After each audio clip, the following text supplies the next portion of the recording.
The vision for Travis Hunter is becoming clearer and more focused. I'll tell you more about that today here on Locked On Jaguars.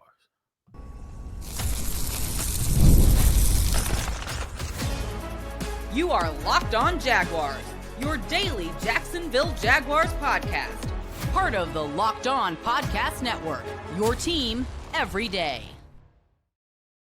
No doubt about it, it is your team every day here on Locked On Jaguars. We thank you for making us your first listen. I am Tony Wiggins, the host of the Locked On Jaguars podcast that you can find wherever you get your podcast. Just make sure you tap in, whether you watch or listen to wherever that location is, and we will be there, and we are free to subscribe to. All right, today's episode is brought to you by Game Time. Download the Game Time app, create an account, and use the code LOCKEDONNFL for $20 off your first purchase. Here on the Locked On Jaguars podcast, we love to give you the biggest stories that surround your team each and every day, and some of the thoughts that we attach to questions that we had in the past and even more in the offseason to see if we start getting answers. And today I want to tell you that I think we have some answers for the everydayers. Glad you can join us. And if you're new, we're glad that you have decided to tap into the show. Hopefully I'll give you a reason to come back. Here's what we're going to talk about. It's all about Travis Hunter. At the end of the show, we'll talk about how the bold move is an indicator for the future of the Jaguars. Kudos to the coaching staff for being transparent and handling the Travis Hunter deal. I don't even know what they call it, but handling the Travis Hunter deal and this whole situation very, very openly and honestly. We appreciate that. But first, seeing the vision. So many people saw the scrimmage Friday night from Travis Hunter, where they saw him take off the teal jersey and put on the white jersey and float between offense and defense, that I think is worthy of us to sit here and say, okay, how's it going? Because this is the biggest thing in the offseason folks wanted to discuss, either this or the offensive line, and maybe too the new defensive scheme. There's a lot of things that the Jaguar fans wanted to discuss in the offseason. But at first look, I'm very, very curious as to what people believe this is going to look like. And the coaches this entire time have told us that they didn't really know, that they weren't really winging it, but they were learning on the fly as we go with dealing with a two-way player and how to manage him practicing, manage his minutes. So we'll get to that in a second. The thing is though, does the visual match what you thought? For me, it doesn't. It doesn't, but that's not a bad thing. In fact, it's a pretty good thing because they have probably spent more time with him on offense than I initially thought they would. We all kind of thought, okay, he's a corner who's going to double as a receiver. I think it's 50-50. I really do believe that to give up the compensation that they gave up for him, they had a specific plan to get the absolute best out of Travis Hunter, where he is a threat on every play, whether it be on offense or defense. I can see it now. I can definitely see it. What I see is a dynamic player who won't do something dynamic every time he touches the ball, because this is the NFL and that just doesn't happen. It's not going to be a touchdown every play. This, even in college it wasn't, but it almost felt like it almost could have been. In the NFL, that doesn't happen. There are going to be a lot of passes where he catches the ball at the 4-yard mark or at a point 4 yards downfield, and that's where he's going to stop, because these dudes are pros and they know how to tackle. And we got to learn that those routine plays are ones that we have to take and chalk up. We got to take those 4 yards and stick them in our bank, just like we do any other currency. We got to take that, because that means it's 2nd and 6. And 2nd and 6 is very, very favorable, especially if you're a Jaguar fan, right? So we have to come to the understanding that he's not going to score every single play. I'm just of the understanding that he is a threat to score every single time, or to do something that he makes look routine, but other people kind of struggle with it, right? He's a ballerina, man. He has balance, he has speed, he has confidence. And the thing that I've noticed as of late is you're now starting to see him push the gas whenever whenever he needs to. It doesn't look like he's trying to figure it out. At first, he looked like a very fast car trying to figure out, okay, where am I supposed to go? What am I supposed to do? Then you would see the ability, but you would understand that you have to be able to change speeds in the NFL. You have to. And you have to look like you're trying to manipulate the defense. And you have to play the little games. You have to know when to hit that gas. It seems like him learning the nuances of both offense and defense. And when I say offense, I mainly mean the playbook. And then on defense, with the way that they want to play, it's not like you're just going out there and lining up man to man and you're just going to go chest to chest with a dude. That's not the way the Jaguars play defense. How do you do your job and still be effective and be dynamic? And it looks like he's starting to figure that out. I saw a clip from him in practice where he was playing defense and he opened his hips. And when he opened his hips, he made a move on the ball. He accelerated and it looked like he was the only one going in fast motion. It's almost as if like they were doing it at warp speed, what they call a time lapse. But everybody else was still moving at the same speed. This is the navigation system that comes along with him being more and more comfortable in this system, defensively and offensively.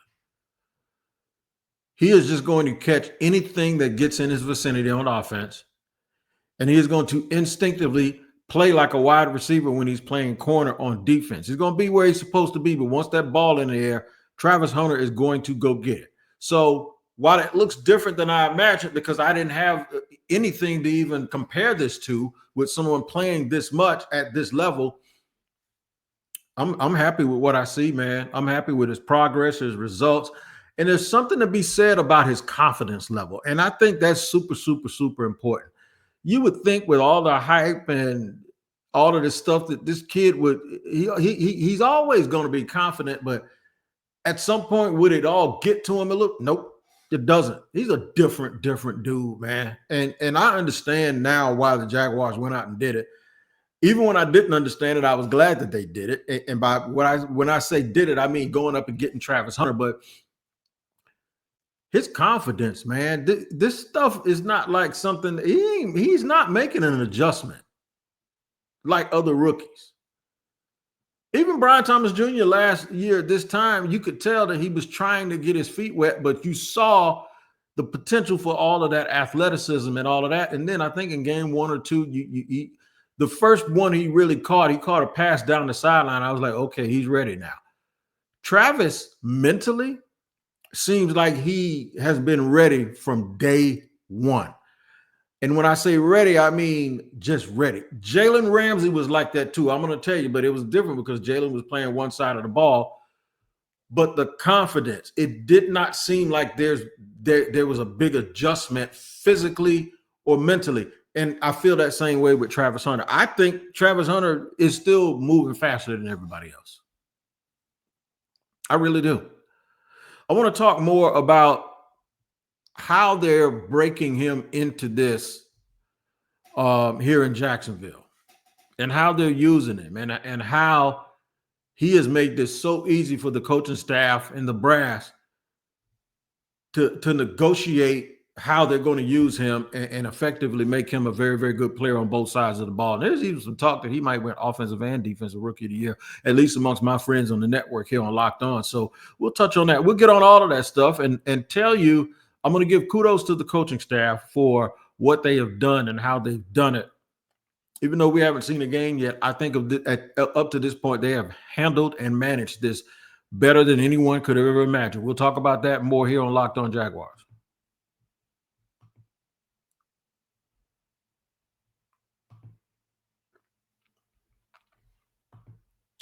All right, today's show is sponsored and brought to you by 5 Hour Energy. That's right, man. 5 Hour Energy is the real deal. I know if you have ever had time where you needed to fuel up and you need to turn it up with 5 Hour Energy Transfusion, man, it brings the bold grape, ginger, and lime flavor that you love when you're on that golf course, minus, of course, the alcohol, into a quick, energizing shot, whether you're sinking birdies or just making memories with friends. This one's a hole-in-one for your energy game. Now, My favorite thing is that you don't have to chase down the golf cart, man. You have it right in your pocket, and whenever you need a jolt of energy, you can get it, because golf and working out in the gym, all of it is about good times with good people and good flavors, of course. The great ginger lime flavor gives you the best parts of your clubhouse go-to, of course, without running behind that cart. If you go to 5hourenergy.com, that is the number 5hourenergy.com, you can use my promo code Locked On Golf to receive 20% off your order. This offer is only valid until September 30th on one order and cannot be used with other promotions. The code is not good on subscription orders.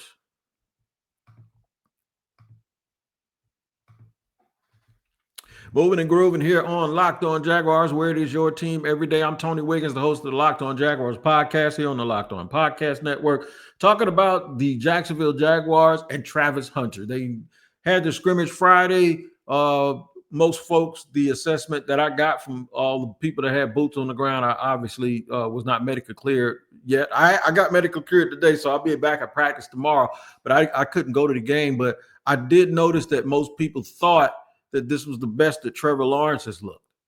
That is a testament to the coaching staff, I believe. Their aggression, the adding more talent to this team, having a clear understanding of what it is they want to do. And look no further than Travis Hunter when you talk about how they got to this point, or another example of how they've got to this point in terms of communication. That's one thing I can honestly tell you, whether it be players, whether it be other members in the media, or whether it be folks who just are working in the building, sort of in the operations and the PR.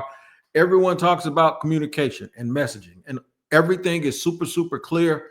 And I think that clarity leads to at least the level of accountability and understanding that has been missing around here on these parts.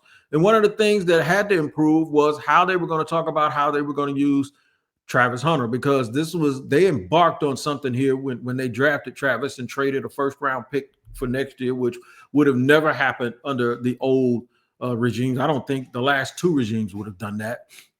But the Jaguars were bold out of the gate, and they did exactly that, and we'll give kudos to them in segment number 3. But first, we're just going to talk about how difficult this job is to communicate what you're going to do with Travis when you're trying to figure it out as you go, right?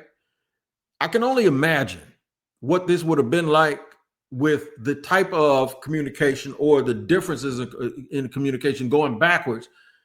How do you explain something like this when you're not good at explaining just regular stuff, right? So the new attitude and the new way of doing things, along with picking Travis, is the way that they talk about football, and the fact that they are a little bit more transparent, which means that they don't have to hide anything. And it also means that if you find out something or you get close enough, you can't hurt them. So there's nothing wrong with them being vulnerable.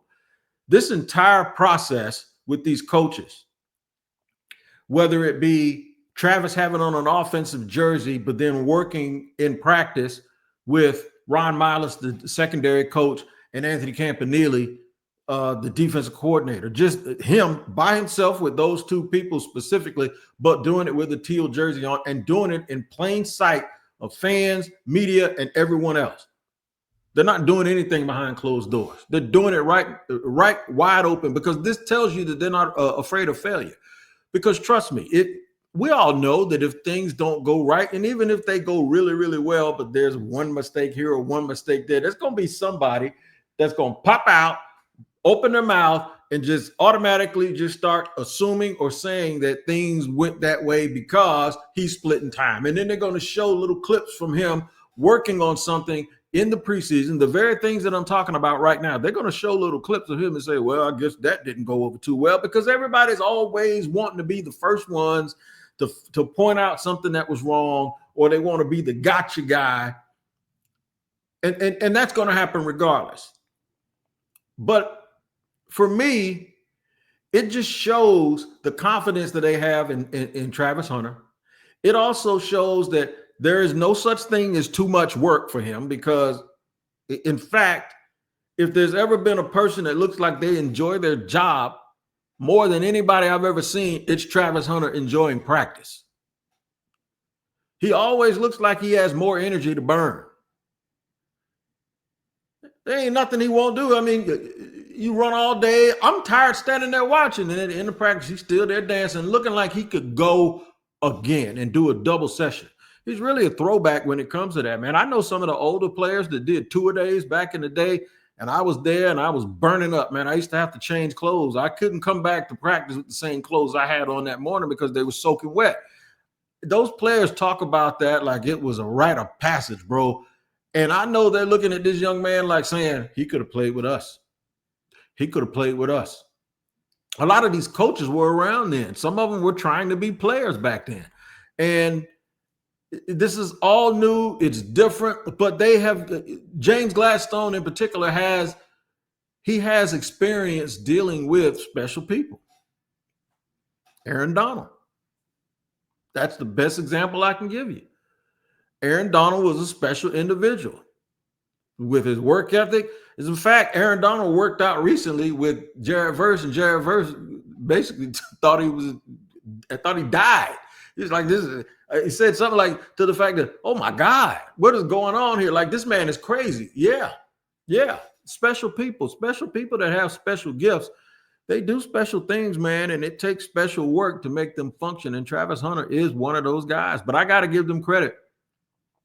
Whatever it is that they're doing, however they're doing it, he doesn't seem to miss a beat when he goes from offense to defense. And it's actually accepted and looked up to from the teammates. You don't see any jealousy. You don't see any shade. You don't see anywhere they're spending all this time with him. And no, none of that stuff at all. This is actually going a lot better than I thought it would, man. It really, really has. Because we've seen so much and we've heard so much and it has been talked about ad nauseum. And there's not one person that covers this team locally that is shocked that it's going this way. But there's also not one person. I haven't heard any skepticism. Like, I heard a lot of it early. Hell, it was me. I asked Ron Miles during the sit down, what about all those reps? Guys always talking about reps and how important reps are. And what about the reps, man? He's not getting them. He said he's getting them. He's just not getting them physically. He's getting them mentally. That was a new one on me. But I will admit, I understand it. It makes sense. Those mental reps are super, super important, and him going to those meetings. Now, earlier, a few weeks back, you heard Liam Cohen, the head coach, he went, they made the mistake of going too long without having him go see the other side of the ball. And so they said, we ain't going to do that. We need to make sure that we get him over there. And so that means putting more on his plate in a shorter period of time. And guess what? He's like Mikey. I'm dating myself. There was a Life commercial. This kid, Mikey, he would eat anything, right? Travis is like Mikey in football. If you coaching, if you're dialing something up, if you watching tape, he's there. There's never, ever too much when it comes to Travis Hunter, and I love it. And we're getting an idea of what this is going to be like.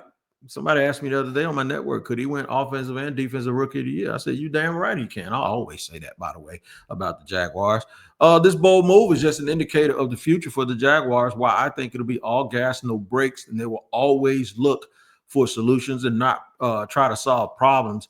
I just think the Jaguars are sending notice to people. We're going to do whatever it takes to be great, and we don't care what anyone says about it. I'll tell you why I feel so strongly about that in just a second here on Locked On Jaguars.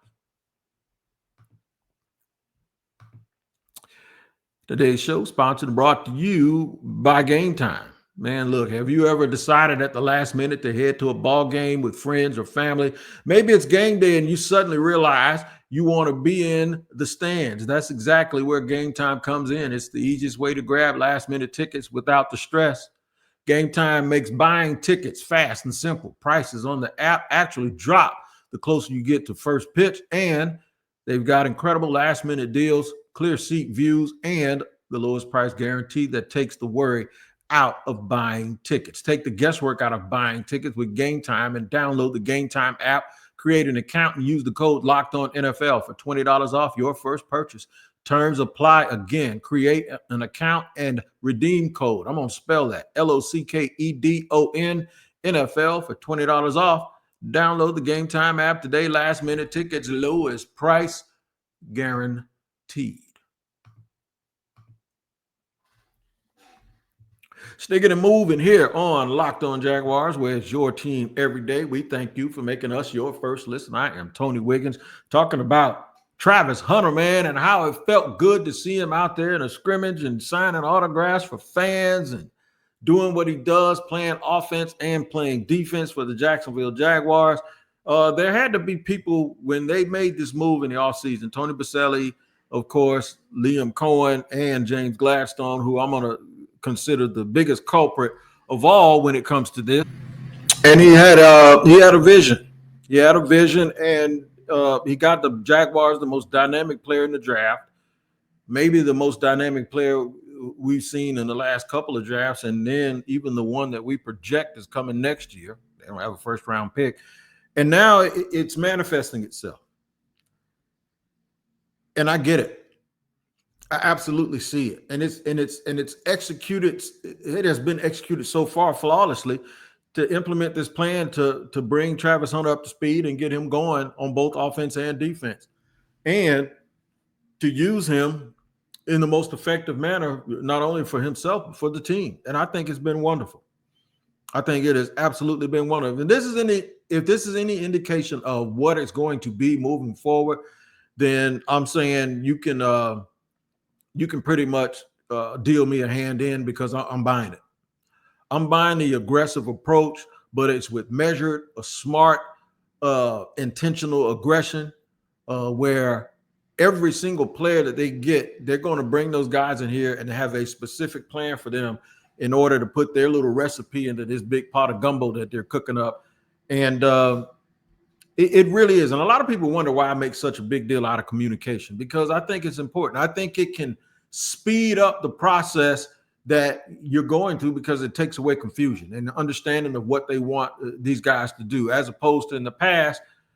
I mean, you listen to dudes talk in the past, man, and they were just as I don't want to say as blind as you, but most of the players in the past had some of the same questions that you had as fans, believe it or not.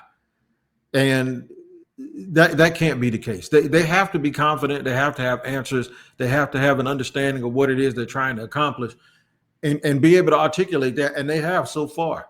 Now, some tidbits from the scrimmage the other night, where I heard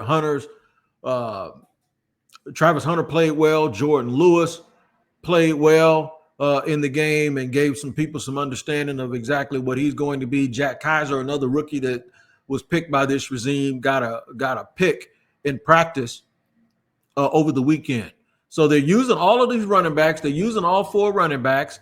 They have some injuries at tight end. So Johnny Munt has been he's been out. Jalen McLeod has been out. Safety Antonio Johnson is getting a lot of burn, and we really like that. Now Tyler Lacey's getting a bigger look because both Mason Smith and Eric Armstead are out. Someone asked me to do a whole podcast on it. I don't think it's serious. If it was, the Jaguars would say so. I just think it's kind of precautionary and day-to-day with both of those guys. I do know, I think Mason, they haven't officially said it, but I'm going to guess and say that it's probably a little bit of a calf injury, and they want to make sure that they have that right. Trayvon Walker has been unreal, okay? He has been unreal in practice. He looks quicker. He looks faster. So all of these things are working for the greater good, trying to get guys healthy to go into the year. One note I also do want to add is Yasir Abdullah. When they run a base 4-3, they have Foye Oluwakan and Devin Lloyd. Guess who the Sam linebacker is? Number 56, Yasir Abdullah. So he's a guy in base they're giving a real nice look to, and I'm sure that is something that he's been clamoring for. But yeah, so far, in my opinion, these guys have really done a real good job. The people that they brought in all have specific roles, and you can see they're not just sitting out there, just get talent in here and just go push them out there and let's see what happens. And I'm going to say that every time I get a chance to, because y'all remember that. Let's just stick it out there and see what happens. So let's throw stuff against the wall and see what works. No, that is not what this team is doing now. They've gone out here. They're aggressive. They're very intentional with what they're doing. All of these things I'm bringing up are really important, because I know we're focused on this year, but I want to focus on beyond this year, because If they don't win it, but they show improvement and they show you who and what they are, that'll give you an idea of what they're actually going to be next year and what they're going to be the year after that, because they're always going to press the mark and try to improve and get better. So kudos to them, man. It is seriously about competition here. It is simply about they know what they need guys to do. And if people do special things, they're going to bring them on into this organization and expect them to do exactly those special things. And right now, I'm so happy so far. So far, so good. I know people are going to say, yeah, we need to wait until we play some games. I know, but so far, so good for the Jacksonville Jaguars. I know y'all getting ready for fantasy football season and all of that stuff, but I know y'all like to wager too. That's right. And you can make Locked On Bets your second listen after you make Locked On Jaguars your first listen. All right, check out Locked On Bets, where betting experts Lee Sterling and Kevin Rogers have daily Major League Baseball locks and can't miss football futures. Find Locked On Bets on YouTube or wherever you listen to your podcast. All right, man, y'all check me out tomorrow. I'll be at practice. Make sure you tap in. I'll be here because it's your team every day. We'll see you later here on Locked On Jaguars.